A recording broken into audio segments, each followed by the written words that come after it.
السلام عليكم ورحمة الله وبركاته.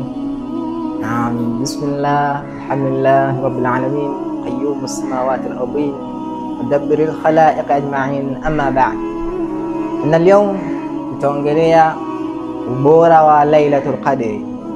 Kivipi Allah subhanahu wa ta'ala ameutaja ubora wa Lailatul Qadri na kivipi Mtume Muhammad sallallahu alaihi wasallam ameusifia ubora wa Lailatul Qadri. Mtume Muhammad sallallahu alaihi wasallam amesema miongoni mwa ubora wa Lailatul Qadri, usiku wa Lailatul Qadri, ni kumfanya mja kuwa karibu na kuwa mcha Mungu mbele ya Allah subhanahu wa ta'ala.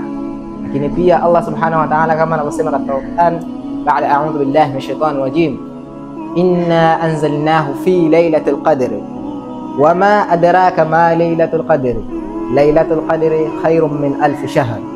Yani ubora wa usiku wa Lailatul Qadri umejaaliwa kuwa kana kwamba wa masiku 1000.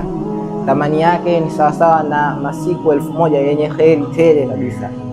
Kwa hiyo utakapoomba dua lako katika usiku wa Lailatul Qadri, dua lako halitarudi nyuma. Allah subhanahu wa ta'ala atalipokea na kulifanya liwe timilifu.